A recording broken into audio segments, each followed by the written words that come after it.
नवरात्र उत्सवाच्या पार्श्वभूमीवर खजूर आणि फळांचा वापर मोठ्या प्रमाणात केला जातो। त्यामुळे बाजारपेठेत सध्या खजुराची आवक झाल्याचे दिसून येते। फळंही मोठ्या प्रमाणात दिसून येत आहेत। मागच्या वर्षीपेक्षा तब्बल 50 ते 60 रुपये किलो मागे खजुराची दरवाढ झाली आहे। त्यामुळे यावर्षी खजूर 140 रुपयांपासून पुढे बाजारात उपलब्ध आहे। नवरात्रीनिमित्त उपवासादरम्यान खजूर आणि फळांचं सेवन मोठ्या प्रमाणात केले जातं। त्यामुळे या दोन्ही वस्तूंना मोठी मागणी असते। ही बाब लक्षात घेऊन बाजारपेठेत खजुरांची चांगली आवक झाली आहे। मागील वर्षी जायदी खजूर 80 रुपये प्रति किलो दरानं बाजारपेठेत उपलब्ध होता। यावर्षी मात्र हाच दर 130 ते 40 रुपयांवर पोहोचलाय।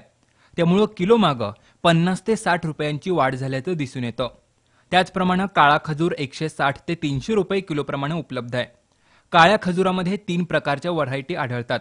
दर्जानुसार त्यांचा दर असतो।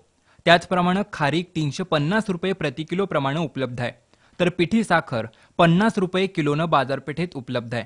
व्यापाऱ्यांनी बाजारपेठेत खजुराची उपलब्धता मोठ्या प्रमाणात केली असली तरी मागील वर्षीप्रमाणे ग्राहकांचा प्रतिसाद नसल्यानं विक्रेत्यांमध्ये अस्वस्थता आहे। नवरात्राच्या 8 दिवस अगोदर दर दिवशी कोल्हापुरातील बाजारपेठेत सुमारे 1000 किलो खजूर विकला जातो। यावर्षी मात्र हे प्रमाण 50% आलंय। आता नवरात्रोत्सव अवघ्या 4 दिवसांवर येऊन ठेपल्यानं उपलब्ध खजूर संपवण्याचं आव्हान व्यापाऱ्यांसमोर आहे। त्याचप्रमाणे फळांचीही आवक बाजारपेठेत झाली असली तरी खरेदीसाठी फारसा उत्साह जाणवत नाही।